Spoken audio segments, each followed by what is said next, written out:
The River Slea is a 22.6-mile-long tributary of the River Witham in Lincolnshire. In 1872 the river was described as a never-ending source of pure water, and was a trout river renowned throughout the east coast of England. On today's section of video we will be looking at the source end. The Slea rises near West Willoughby, 2 miles southwest of Ancaster, where John will soon take over. The river descends 30 meters in the first 2 miles of its course through Ancaster. Hello and welcome back to the channel. Something completely different today. But today's objective is to try and follow the Slea as much as possible on public footpaths. So I'm down a bit of a bridle way at the moment. So the Slea rises in between sort of Ancaster and Grantham.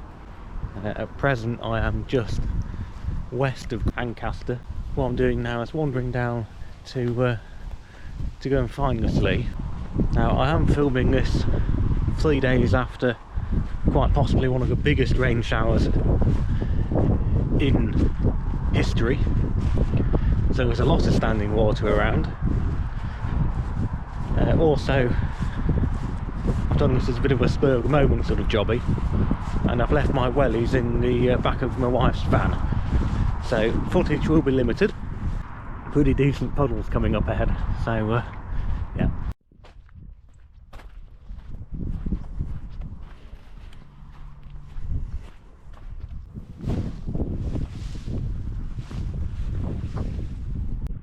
Right, it would appear we've got a river flowing across the field here.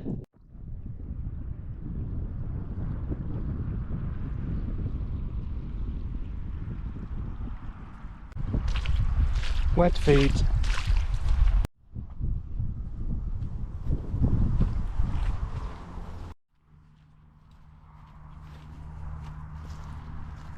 Almost think I should get the kayak out.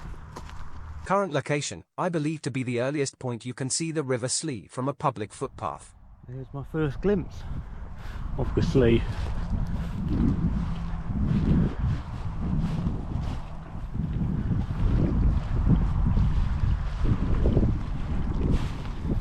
So obviously I would expect this to be considerably lower than what it is at the minute.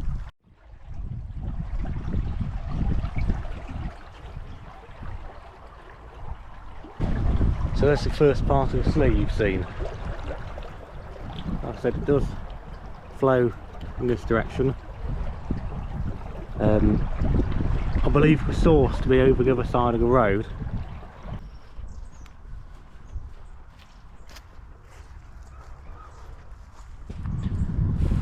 So really at this point the Slea is nothing more than a little ditch.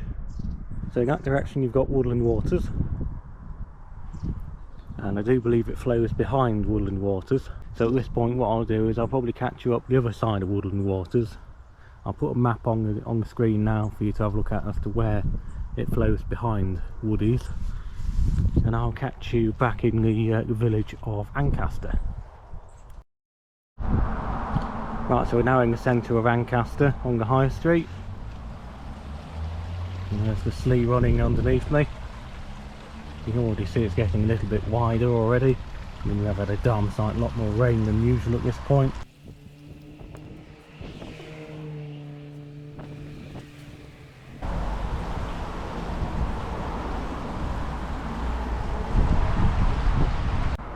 Right, so after meandering for another mile or so out of Ancaster, we come into the village of Wilsford, and it's still very much like a dike at the moment.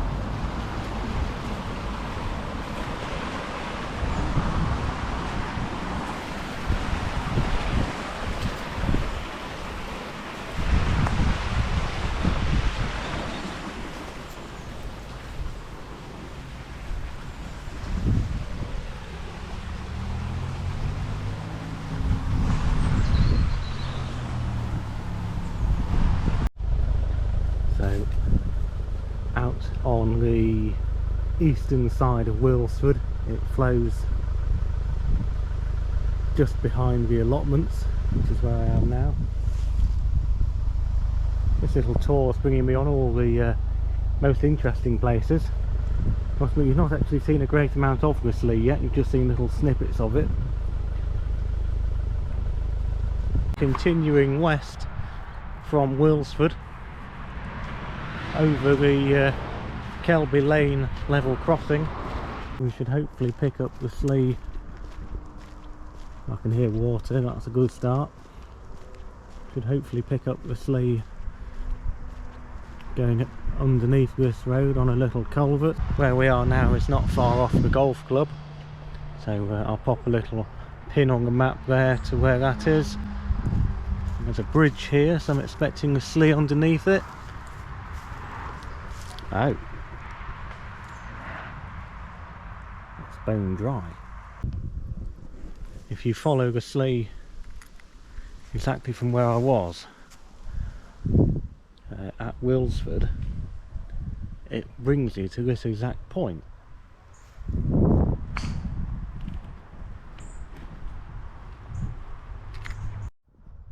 I can hear running water in that sort of divot on the golf course there. So what I'm going to do is I'm going to call that the River Slea, and we're going to move on.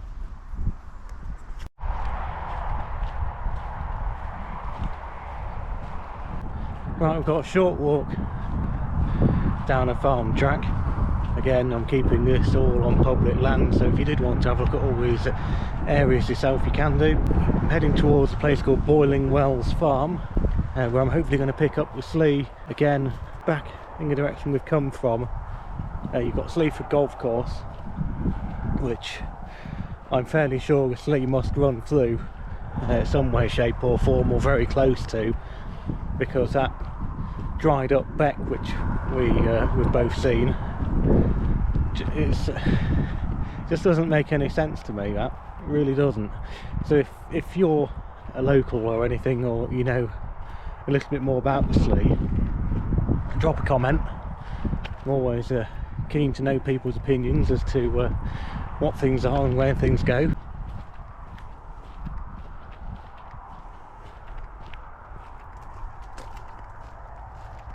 Footbridge in the distance over there, so what I'm going to do is I'm going to turn back and take the path which I think that footbridge is on, and that should hopefully land us at the Slea.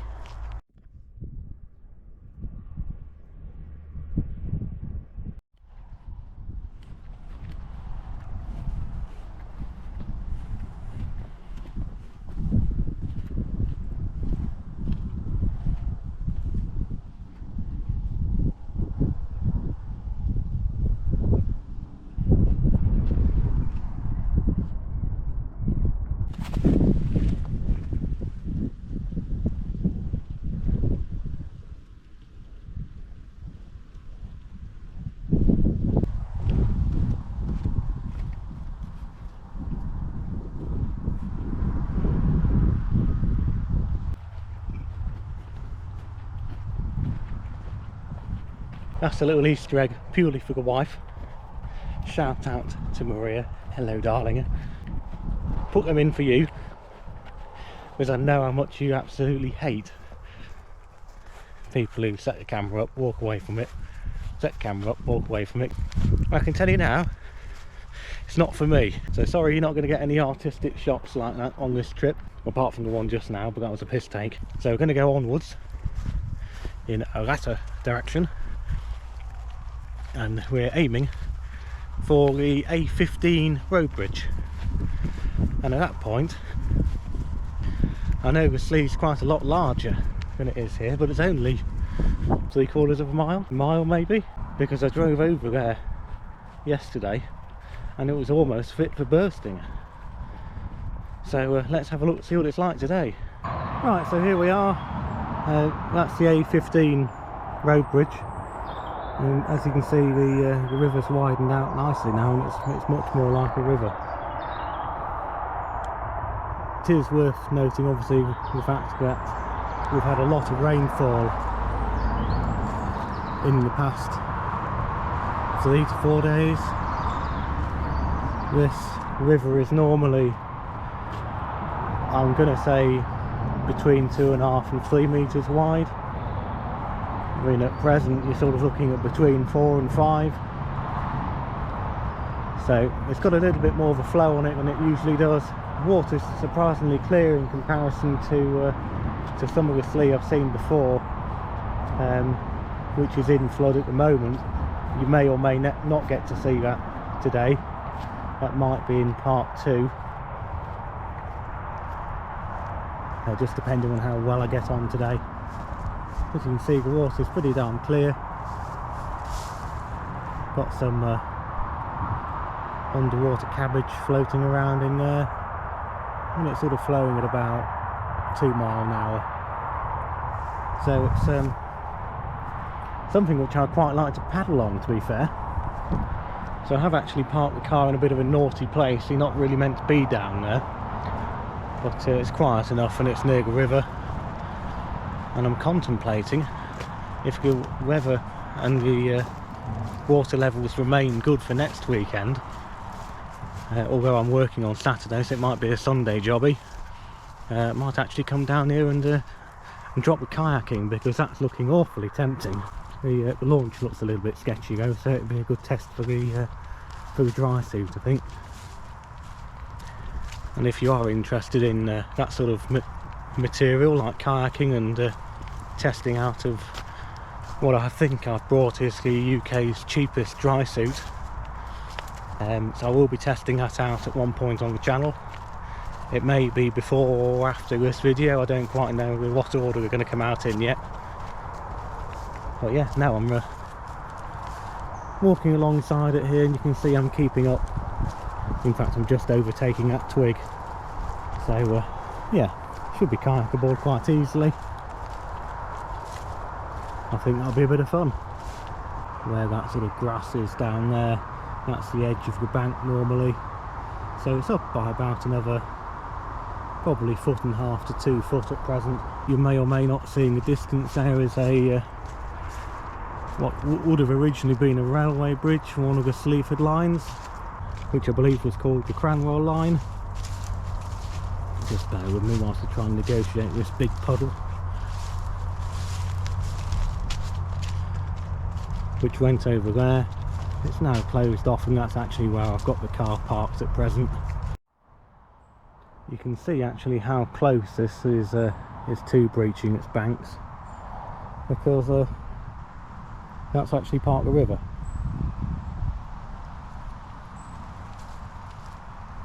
It is also of note that this river does have a tendency, particularly this section we're on now, of drying up in the summer months. So it really does go to show how much rainfall we have had for this to be as full as it is at the minute. And there's the railway bridge coming into view there. I've just got to negotiate my way around that fallen tree, which is a little bit sketchy, but it's doable because I've gone around it already once. Right, so there's 2 areas of interest here. One is obviously the railway bridge, that stump, whatever that's doing down there, don't quite know why or what that's doing. In the distance there, a couple of sluice gates, which have obviously closed for various obvious flood reasons. That there is the second part of the River Slea, which from now on I'm going to be calling the River Slea South, or the South Slea, because it does split into 2 at this part. So we're just following the northern Slea, shall we call it, and this one here will actually follow all the way into Sleaford. Well, in fact they both go into Sleaford.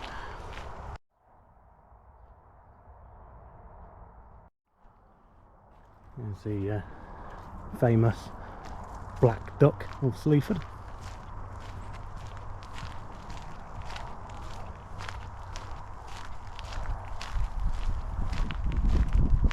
Right, this is going to come to an end, I think. Here the footpath's completely under. Just been talking to a nice chap with a lurcher, who's actually come down here on a walk. And I've just turned around at that point and he says, "Ah, doesn't look like I'm getting home." I said, "Well, no, you're not unless you've got some wellies on."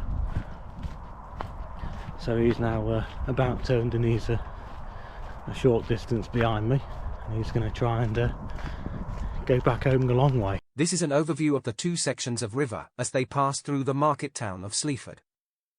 Here you can see the river has already split into two sections. Working from left to right following the flow of the river, you will see the allotments followed by the rail bridge where John was forced to turn around. It flows behind some houses and then either side of Sainsbury's supermarket before passing through the main high street in town. The 9-foot bank section flows past the site of Sleaford Castle. Built in the early 1100s, it remained lived in until the mid-1500s. Even Henry VIII was known to reside there. Now it's time to rejoin John just east of the high street where the two sections have rejoined near Sleaford Leisure Centre. This area has seen some light restoration over the last few years and was originally the end of the navigation back in the late 1700s. It is Sleaford Navigation Trust's goal to make this happen again in distant future.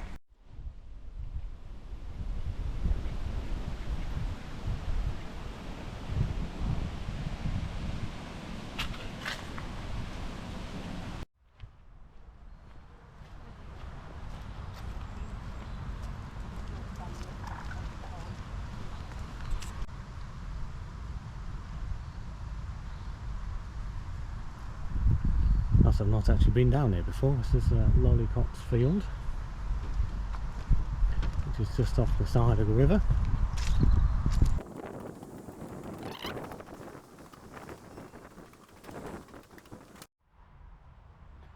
It's actually quite a nice little place. Didn't even know it existed until today.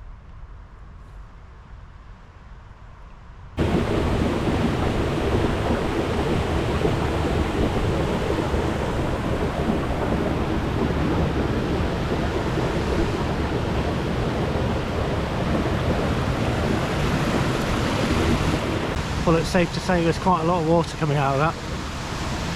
So what you're seeing now is the overspill from the River Slea onto what's known as the Old Slea. So everything from now on has been, whatever the word is, canalised, if that's the word. Basically, it was originally turned into a canal and has since gone to a little bit of rack and ruin. So what we'll do is we'll get up to the mill, Cogglesford Water Mill, and I'm going to call that it for today's episode, and then we'll have Cogglesford Water Mill onwards to the River Witham as the second episode, which I will film at a later date. What you'll see is the course of the Old Slea runs along that sort of hedge line in the back of the houses there.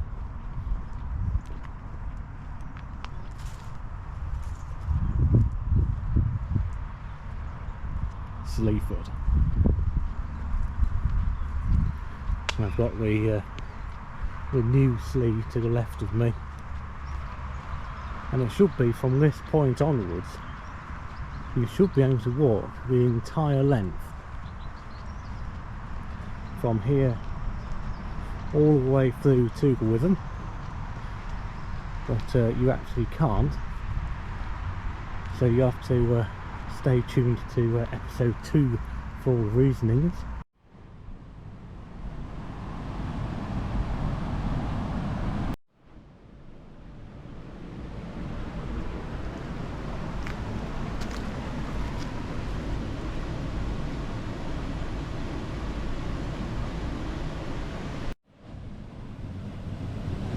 So this area is Cogglesford Water Mill. If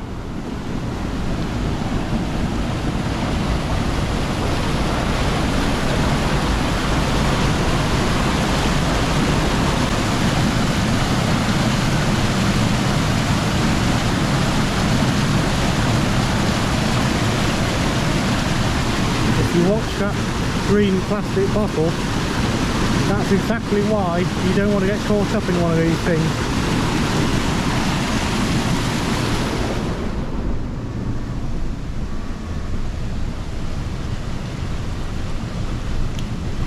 we've got quite a torrent through there. Normally that's a foot deep.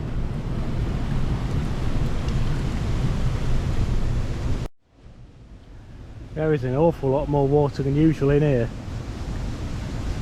That little ledge you can see, that's normally 6 to 8 inches out of the water. What I'll do is I'll pop a picture up of our border collie in here at normal levels.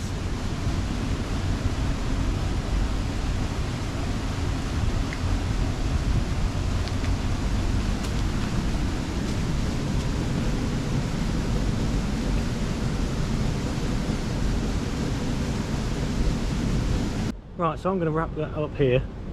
So make sure you do follow and subscribe to get the updates for episode 2, where I'll be going from here, which is Cogglesford Watermill, all the way down to the River Witham. Ta-ra for now.